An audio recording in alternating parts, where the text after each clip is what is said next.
Hello everyone, welcome back to the channel again. So we'll be discussing today conceptual question number 11 and 12 both.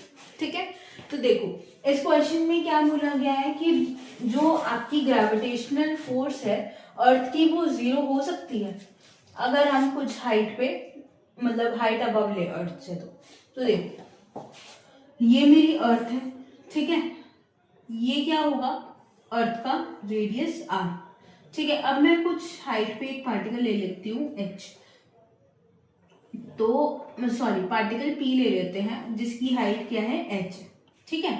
तो अगर मुझे force निकालना है यहां तक का तो मेरा फॉर्मूला क्या बनेगा, जी एक मास मेरा ये है, एक मास यहाँ पे है, तो इनके बीच मुझे फोर्स ऑफ अट्रैक्शन निकालना है। तो G capital M for earth and small M for particle, ठीक है।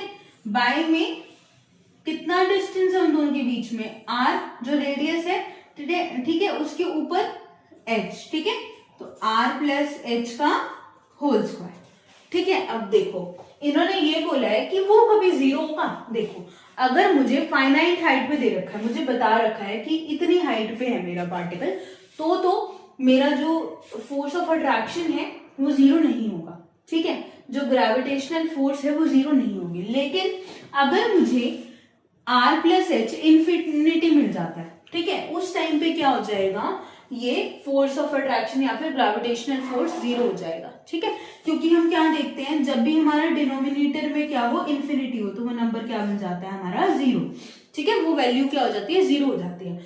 अब देखो जो ग्रेविटेशनल फोर्स की वैल्यू है अनलेस जीरो नहीं होगी जब तक आप इन्फिनिटी ना लो, और दूसरी चीज क्या कि जब तक उसकी वैल्यू हम लेंगे इनफाइनाइट डिस्टेंस तक हमारी वैल्यू आएगी, बेशक वो स्मॉल होती जाएगी लेकिन वो क्या होगी हमें मिलेगी उसकी प्रॉपर वैल्यू, ठीक है, वो इन्फिनिटी मतलब सॉरी जीरो नहीं होगी कभी भी जब तक हमारी वैल्यू मतलब जो डिनोमिनेटर है वो इन्फिनिटी ना हो जाए। ओके, अब देखो नेक्स्ट क्वेश्चन क्या कहता है कि